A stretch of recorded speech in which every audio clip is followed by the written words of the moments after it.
Droplets eventually land on surfaces that you touch with your hands. On average, we touch our face 16 times an hour, which is why it's important to wash your hands and wipe down commonly used surfaces, including your cell phone. This message is a public service of Rainier Avenue Radio.world. You are listening to Rainier Avenue Radio.world. Don't forget to log on www.rainieravenue radio.world.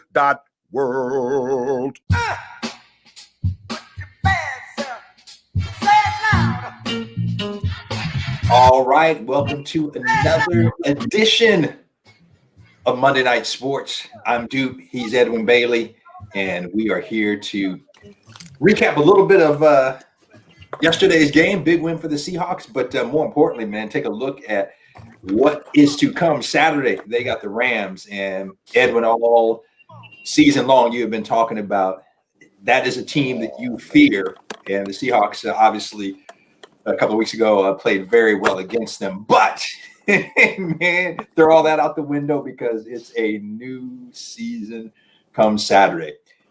How you doing, big fella? Rick, I think I got a bad connection, Rick. Uh-oh. I can see you and hear you. Better now. I hear you better now. Okay, I can see you and hear you. Good, okay. Good. All right. So now a couple things. I want to kind of recap quickly, the game. We'll talk a little bit about that and really kind of preview what's to come.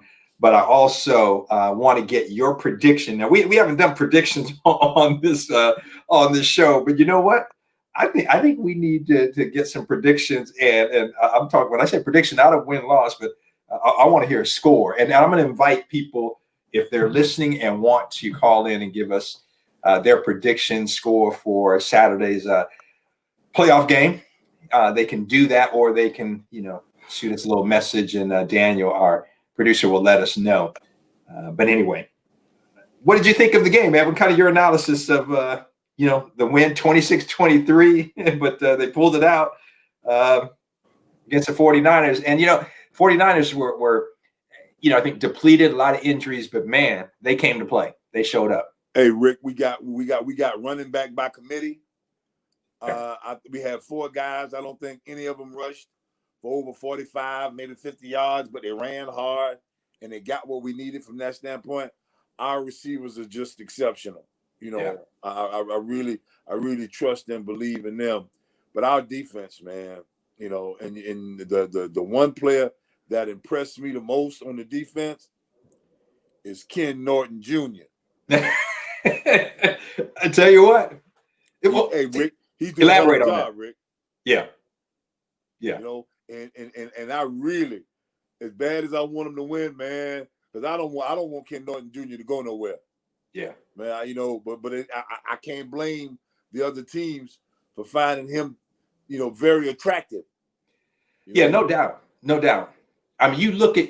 Oh, I just want to share this. They put this up on the screen yesterday. And again, if you're just joining us, I'm Dupe. He's Edwin Bailey. This is Monday Night Sports, and this is kind of the tale of the season for the defense. The first 11 weeks, Edwin, they were 28th in points allowed, 32nd. And how many teams are there in the NFL? Okay, yeah, 32, right? Okay. Yeah. Dead last with total yards given up and passing yards given up. And then they were 28th in the red zone touchdown, allowing touchdowns in the red zone. So that was through the first 11 weeks. The last 5 weeks going into yesterday's game, points allowed, they were number 1. Total yards given up, they were number 2. Passing yards, they were number 3. Red zone TD percentage, they were number 2. So they improved, man. So the red zone percentage was the first 11 weeks, 70%. And the last 5, they dropped it down to 42%. So 42% of the time, their opponents scored a touchdown when in the red zone. Passing yards, they were giving up 343 yards a game, Edwin, the first 11 days. Hey, Rick, I'm telling you, man, I have a problem with some of these coaches that, they're all theory and all they do is run their mouth. But, I watched him play, and if he coaches like he played, he's got a lot of reckless abandon. Man, I tell you, but they just have you in your, not only your 11 years of playing, but just in your entire involvement with the NFL, because you have scouted, you have coached. Have you seen a defense turn it around? I mean, we usually don't talk numbers on the show a lot, but I think these are worth mentioning. So I mentioned, they went from 28th in 2 of the categories, from dead last in the other 2 to first, second, and third. Man, they were giving up 28 points a game, almost 29. They dropped it down to 12 points. They were giving up 434 total yards and dropped it down to 282. And like I said, passing yards, they were giving up 343 passing yards a game through the first 11 weeks. In the last 5, going into yesterday's game, they were giving up 176 yards. Man, it just that turnaround. Now, yesterday, granted, the 49ers, I mean, it was the 49ers had a total of 328 yards, passing yards 242. Okay. So they exceeded what the Seahawks had been limiting teams to the last 5 weeks. Rushing yards, Seahawks held them to 86 rushing yards. But man, I mean, my question is, sorry, I rambled. My question is, have you seen a defense improve that dramatically in the midst of a season? No, I've seen them be steady. I played against some very good Raider teams. I was in the league doing the Chicago Bear time. Mike Singletary, come on. You talk about some, I watched the Giants run. I was fortunate enough to watch the Cowboys when they did their thing. Mm-hmm. But this has been because of the situation, what's going on in the world and in the United States, to get those guys to focus up, get them out there to play. That inside back of Bobby. I mean, oh, come on. It's great. And we're going to, Dan, go ahead and run the highlights. So we'll run some of the highlights. People can kind of see the highlights of the game while we're talking, about it. But yeah, you're right. I mean, Bobby Wagner, and I've said this all season long, Edwin, KJ Wright has, he's taking his game to a different level. He's exceptional. He's bringing to that defense off the edge what Jacob Green and Jeff Bryant brought off the edge back when we played it throughout the 80s. Mm-hmm. Man, it's just crazy. And that guy there, Chris Carson, I can't say enough about Chris Carson. I mean, he just, they always talk about, say, I was the type of runner, the scat back type of guy. I'm looking to break it. So they said, DuPree, you're running east and west. We need you to run north and south. Chris Carson runs north and south. He gets up the field. Bottom line. Hey. Our situation at running back, and the fact that they're doing it by committee and they're still getting high production, that speaks volume. And I take my hat off to Pete too, man. Pete has got them heading in the right direction. They're playing well at the right time of the year, But Ken Norton Jr., man, it's just how he carries himself, man. You can see he's a no nonsense guy. No doubt. That's basically how he played, and for the 49ers. The guy came to play, and he's got these guys believing in themselves, believing in the scheme, and they're giving you a hell of an effort. Yeah, they really are. And man, we should say congratulations to both Tyler Lockett and to DK Metcalf. DK Metcalf setting single season record for most yards, Tyler Lockett for most catches. And yesterday, I mean, you see Tyler Lockett right there. I mean, he just was, you need to get a play, you get it to him, he gets it done. I mean, yesterday he had 12 catches, 90 yards, 2 touchdowns, and he just continues to get it done. Went over the 100 reception mark for the season, setting the record, and just pretty incredible stuff. Both of those guys. But Edwin, I tell you, man, the offense, I don't know what it's going to take. And this team seems to kind of get in this mode, is that they kind of, let teams hang around. They do, they do what they got to do, and they're kind of hanging around. And then when they got to turn it on, when the game's on the line, they were down 10, started the fourth quarter, and then they kicked it into gear. And I would like to see this team from start to finish, from, first quarter to fourth quarter, get it done. And we've heard Pete Carroll say, you don't win games in the first, second, third quarter. You got to play all 4 quarters. But I mean, you gotta you got to play all 4 quarters. You can't just play. What's killing me is that they're killing me. Yeah, I'm here worried and stressing and then all of a sudden they turn it up. Now, not only can they turn it on, but they can turn it up. Woo, Which says a lot, man. That means that these coaches got their fingers on the pulse of this team, and they know exactly what's going on with them, man. I take my hat off to all the coaches, man. The times and what's going on makes this a very, very difficult year to be a coach. Yeah. And they're doing a hell of a job. Yeah, I mean, just to get people to focus on something that, obviously this is their job. This is what they do. It's important, but it's not life or death. And like you say, with everything that's going on, to get guys to be able to focus and to do what they have to do. And again, congratulations to the Seahawks. A great season. And you hope that, now it's time to get it done as they go into the playoffs. Yesterday, again, the one thing I want to see is this team goes in the playoffs, and Edwin, I want to shift gears in a minute, just talk about the Rams and, kind of look at those first couple of games. But I was looking at that play there, DK Metcalf, the DB, giving a little bad time there. DK is the type of dude, man. I'm sorry, switching gears for a second. He's in the scrum all the time. He is bucking up on people. He's in their face. I mean, he's not backing down on anybody. That was a great catch there. Yeah, well, that DJ, was a great play there. And I thought Quandre Diggs was going to come up with an interception. I think it was Diggs, and man, that was a great catch. But the defense just did a phenomenal job, man. They made the stops when they needed to make the stops, and again, they go from I believe it was 28th in the league in points allowed. They were 28th in the league the first 11 weeks, and then they go to first the last 5, giving up only 12.2 points per game. Yesterday obviously gave up a little bit more, but I mean at the end of the day they did what they had to do to get the win. So they've been timely too. I mean, when they needed to come up with it, they do. Hey, I'm impressed with them, man. Yeah, I want to say hey to Michael Carter. Said he's chilling in Maui, listening to Rainier Avenue Radio. Okay, man, we need to be doing our show from Maui. All right, MC. Is that the Michael Carter that played for the 49ers? Yeah, Juan Cota listening as well. Thanks, Juan. Good to hear you. Hello, Juan. Yeah, but man, hey, Edwin, I'm gonna tell you what. A guy who I love, who comes to play.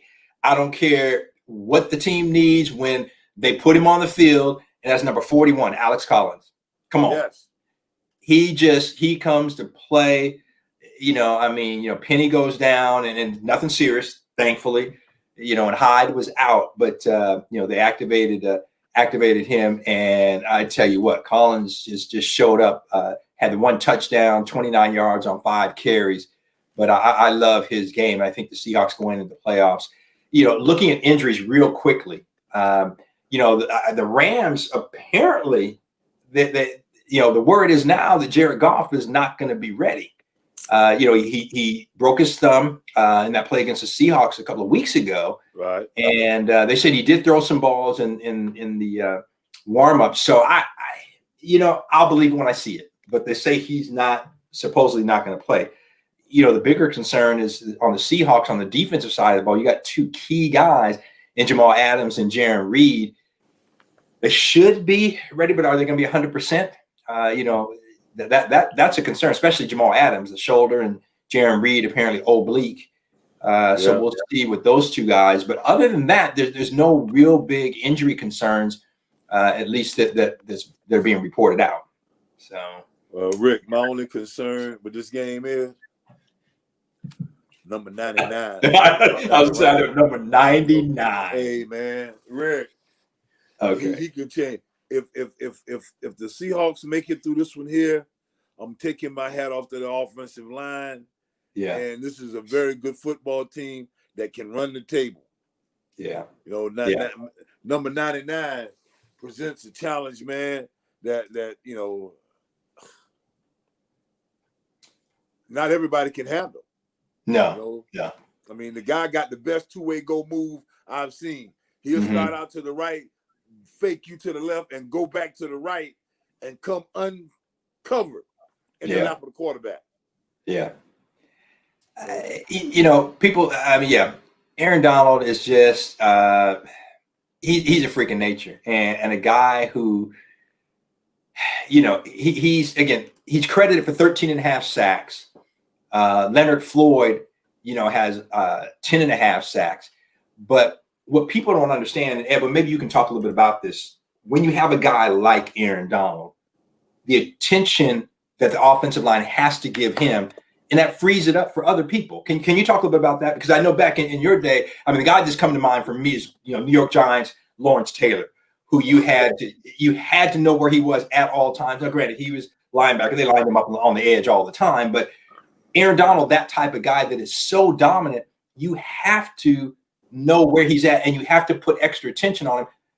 How do you make sure that doesn't open up stuff for other guys? Well, you got to be aware of him. He's gonna take a portion of the game plan for the offense.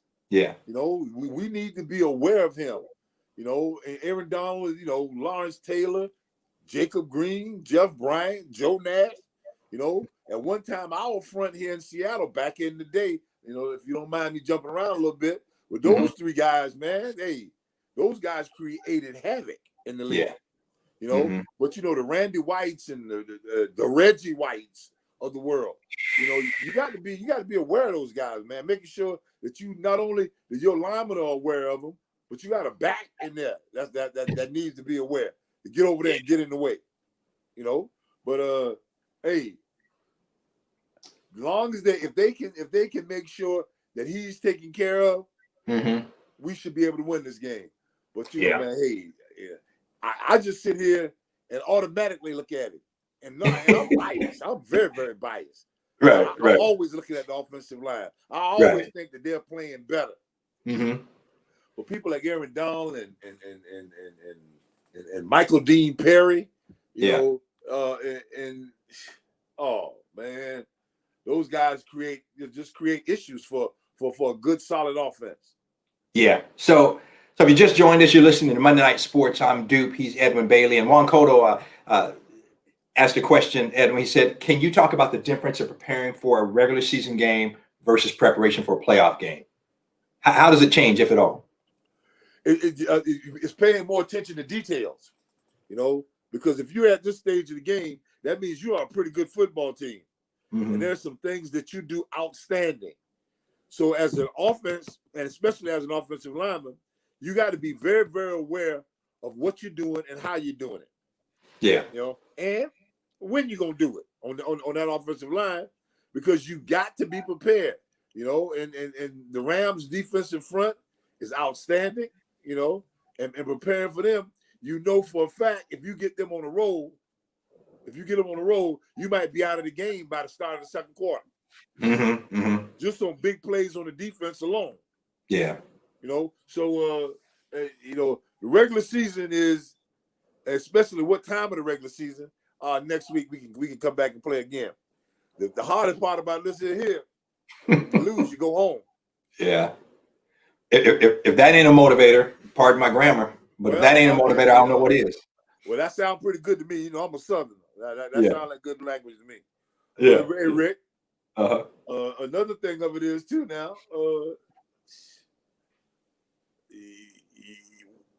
I heard about the cashing of playoff checks.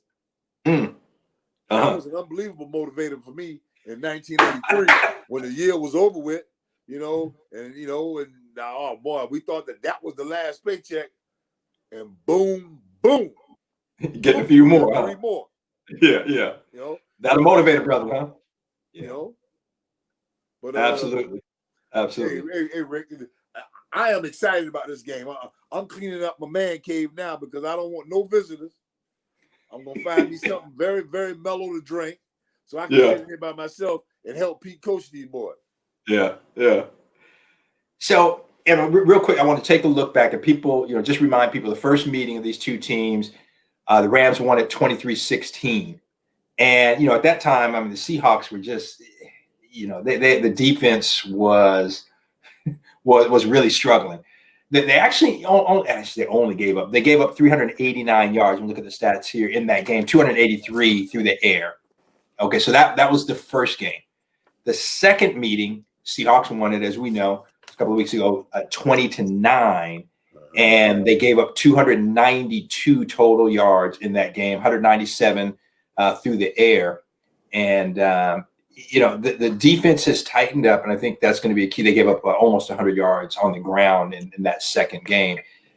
Let me ask you this, Edwin, from your experience, obviously you can't throw the regular season out the window. I mean, that it's relevant, but how relevant is it? Because now this is the third time these two teams are meeting. How does that change, if at all, your preparation? Because I heard someone yesterday talking about, well, the fact that they know, I can't remember if it was one of the coaches or whatever, the fact that you played these teams, it's not like you're going to be surprised by stuff. So you kind of know what you have to prepare for. It's not like, okay, this team we haven't seen, we got to really do a lot more research. Is that a plus or minus going into a game like this? It could be both, right? In 1983, during the regular season, we beat the Raiders twice, handily. Beat them twice. Yeah. We got into the playoffs, the back end of the playoffs, the AFC Championship game to go to the Super Bowl. Mm-hmm.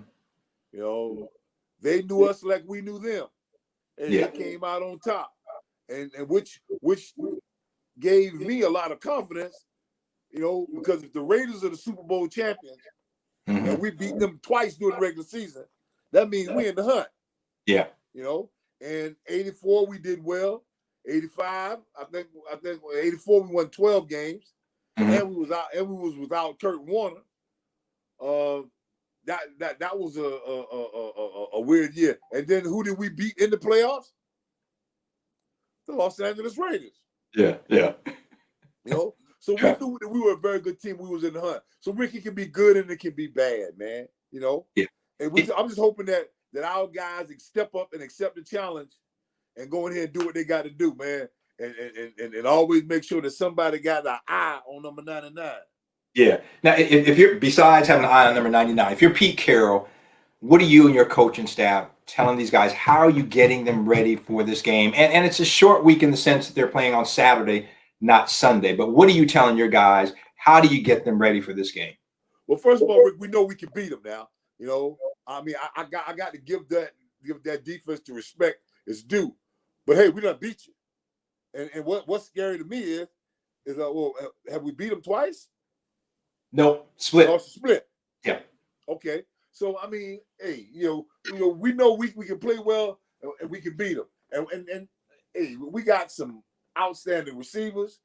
We got a run game that's productive. We do have an outstanding quarterback.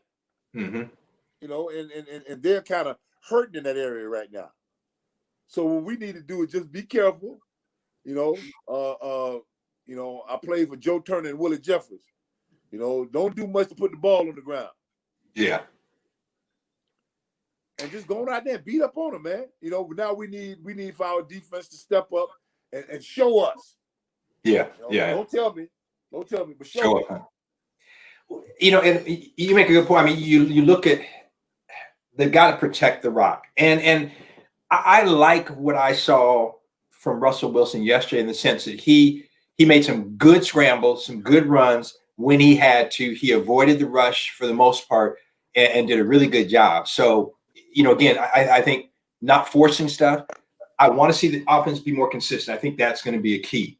They've got to be, you can't miss opportunities. I mean, they missed some opportunities. They should have put the ball in the end zone on a couple of drives in the first half, and they didn't. First quarter, right. You got to do that. I love what I saw over, in the fourth quarter, but I want to see that.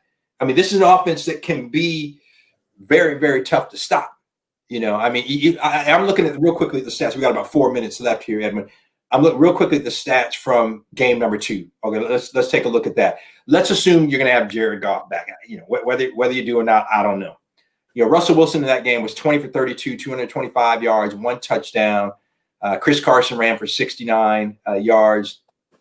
All told, they had 95 yards rushing. DK had 6 catches, Tyler Lockett 3. Looking at Hollister had a couple, Greg Olsen had 1, Disley had 3. I love the tight end core. I've been saying that all season long. They rested Greg Olsen yesterday. He should be ready to go.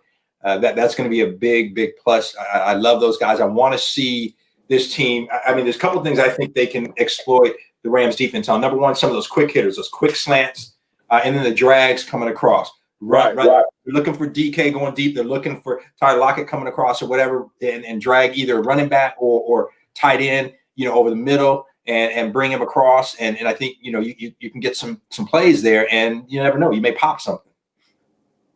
Rick, I think you're absolutely right, man. I am in love with Russell Wilson. My guy's Dave Craig. But I will definitely. I love Dave Craig, but I will date Russell Wilson. Hey, he's playing outstanding football. I mean, a couple of games ago, turned it over a couple of times, but hey, that hasn't been a problem with him yet. Yeah, I don't see that as a problem in the future.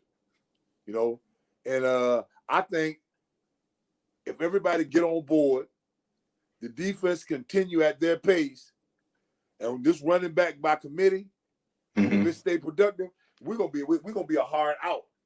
Yeah, no doubt. Hard out in the playoffs. No doubt. Okay, so here's what we got, and I want to real quickly as we wrap things up. Seahawks Rams on Saturday. Next Monday, we'll kind of recap the game, look ahead of what's to come.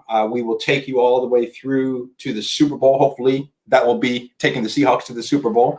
But we'll be focusing on that the whole season long. Gonna try to get some tickets. Maybe we can get some tickets. Right? yeah, really. Broadcast live from there. Hey, I also want to remind people real quickly as we are wrapping up here.